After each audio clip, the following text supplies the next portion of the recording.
Zaidan, mais um dia que a gente chega aqui, abre o programa de olho nesta semana no tema político que de fato mobiliza Brasília e, claro, está todo mundo de olho no que pode sair de fato depois de tantas mudanças no projeto, aquele projeto antifacção, um marco legal de combate ao crime organizado, enfim, o nome que queira dar a este texto que foi apresentado inicialmente no Congresso Nacional pelo governo federal.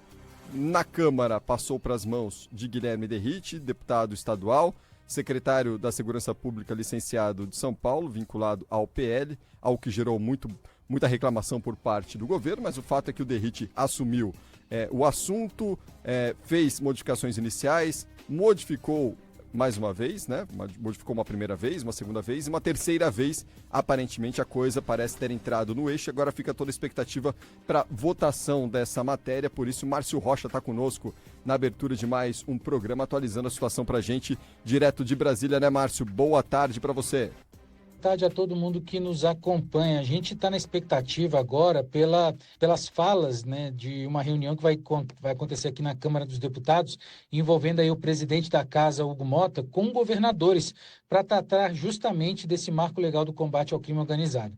A previsão é que participe desse encontro o governador do Rio, Cláudio Castro, de Minas, Romeu Zema, de Goiás, Ronaldo Caiado, e o governador aqui do Distrito Federal, Ibanez Rocha. O projeto, que era chamado de PL da antifacção, né, foi apresentado pelo governo Lula e deve ser votado aqui na Câmara dos Deputados ainda nesta quarta-feira. A gente lembra que o relator do texto, que é o deputado Guilherme Derrite, que é secretário de Segurança licenciado aí de São Paulo, ele já apresentou 3 versões da proposta. A que deve ser votada é justamente a terceira, porque ele desistiu, depois de muitas críticas, de fazer alterações na lei antiterrorismo, porque ele tinha criado novos tipos penais, né, feito modificações na lei antiterrorismo, como criou novos tipos penais, ou seja, novos crimes, como o domínio de território, explosão de caixas eletrônicos e uso de armamentos restritos.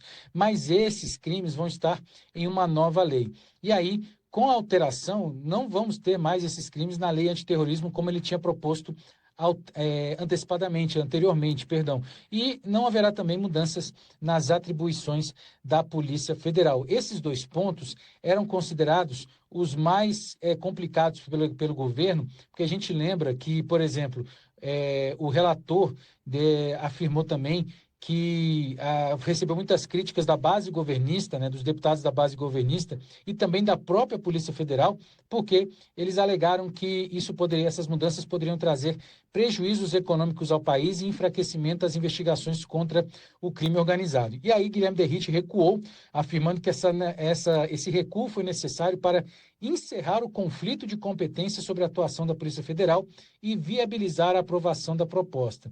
Então, como eu disse, ele apresentou novas regras que ampliam penas e instrumentos de controle sobre as facções e, por exemplo, ele definiu que líderes de organizações criminosas que forem condenados pelos novos tipos penais vão cumprir pena no sistema penal federal, sem direito a visitas presenciais e com todas as comunicações, inclusive as com advogados, sendo monitoradas. E que esse novo texto que ele deve apresentar deve incluir condutas graves praticadas pelas facções, como aquelas que eu falei anteriormente. O Partido dos Trabalhadores, né, a principal base de apoio do presidente Lula aqui no Congresso, ele afirmou o seguinte, que o recuo do relator, né, dessa proposta foi uma vitória não somente do diálogo, mas também do governo, e que seria muito mais fácil e evitaria todo esse problema se o texto original tivesse sido mantido. Lembrando que, apesar das polêmicas, Derrite manteve alguns pontos do projeto original, entre eles a proposta de aumento de penas, infiltração de delatores e criação de um Banco Nacional de Organizações Criminosas. Então, a qualquer momento a gente deve ter a definição aqui da pauta de votações, para a gente saber se esse projeto vai ser realmente votado ou se vai ser encaminhado para votação em um outro momento.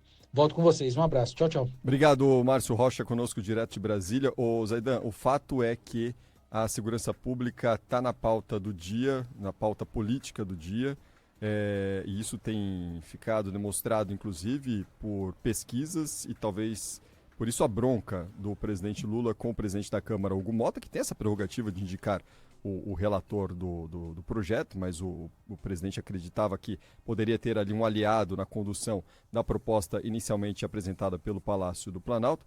E essa preocupação com a segurança pública por parte do governo, inclusive, né, atenção a esse tema que ganhou muita força depois naquela mega operação contra o Comando Vermelho lá no Rio de Janeiro, fica demonstrado em pesquisas que têm saído nos últimos dias, indicando uma inversão naquela curva que a gente vinha observando de popularidade do presidente Lula, principalmente depois do tarifaço imposto lá atrás pelo presidente dos Estados Unidos, Donald Trump, ao Brasil, que taxou uma série de produtos brasileiros importados pelos americanos.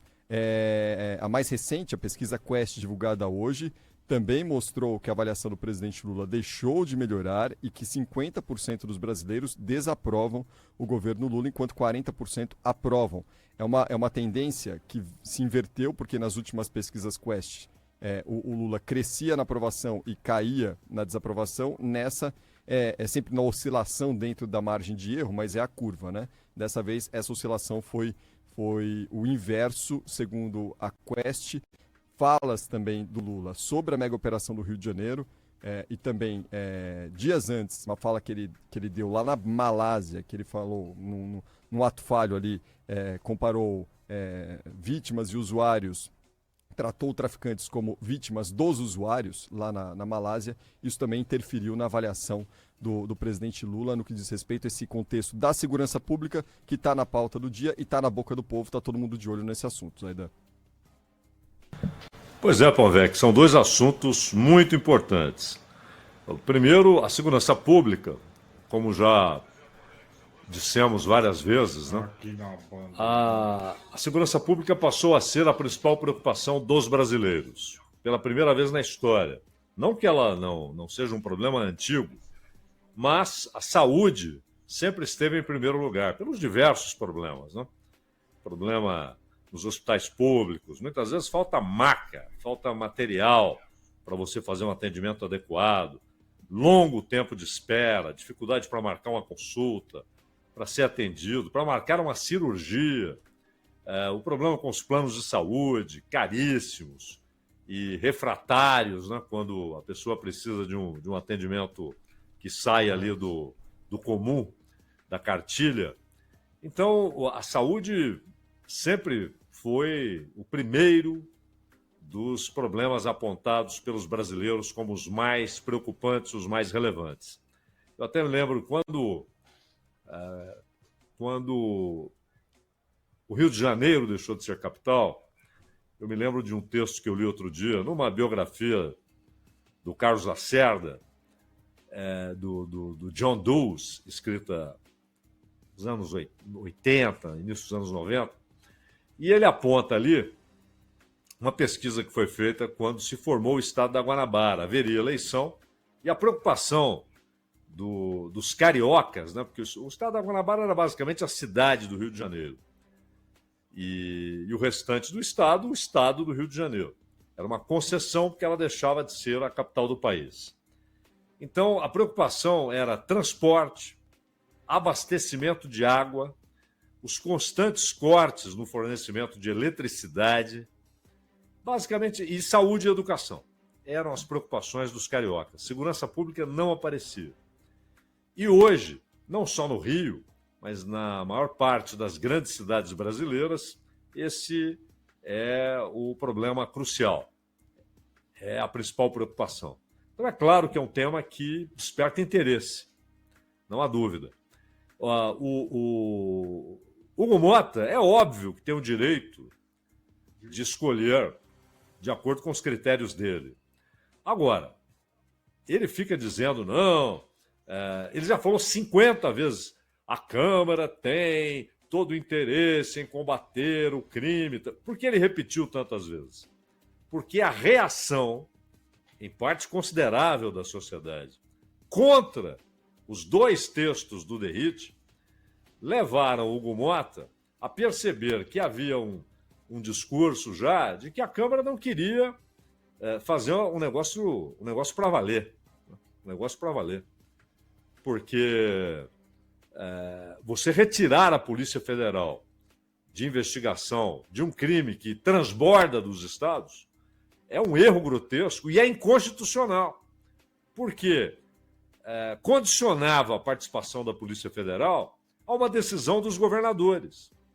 E mesmo o segundo texto, também muito ruim, a Polícia Federal poderia agir, mas teria de avisar antes aos governadores. Ou seja, em qualquer dos casos, você teria, na prática, a Polícia Federal subordinada à decisão, à vontade dos governadores. Isso é inconstitucional. A Constituição estabelece como deve funcionar, em que direção deve funcionar a Polícia Federal e a quem ela está subordinada. E, obviamente, não é aos governadores, é uma Polícia Federal. Então, os dois textos eram muito ruins. Não tem essa de aquela palavra que, sinceramente, já está sendo usada ad nauseam, né? A tal de narrativa. Não, porque essas narrativas, não era de narrativa. O texto estava lá.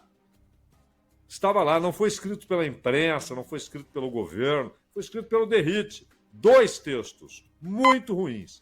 Tanto que agora buscaram uma terceira versão. Né? E quanto à pesquisa, o que provavelmente preocupará o governo em relação a essas pesquisas, Panvec, é o fato de que a queda de aprovação ela se deu agora entre os chamados eleitores independentes. Não é o eleitor identificado com Bolsonaro, identificado com Lula, ou aquele que é apoiador incondicional de um ou de outro, ou que é eleitor cativo do Tarcísio de Freitas ou do Zema. Não. É o eleitor independente. Aquele que fica olhando os acontecimentos, medindo as coisas, pesando as coisas, até a eleição, quando ele toma a sua decisão. E foi entre esses eleitores que, pelo menos, se declaram como neutros, independentes, que houve uma queda. E esses são os eleitores que decidem a eleição. Eles decidem, né, Pondé? São eles que dão quase que o voto de Minerva ali, né? Numa disputa, principalmente quando a disputa é muito acirrada, a gente observa muito bem.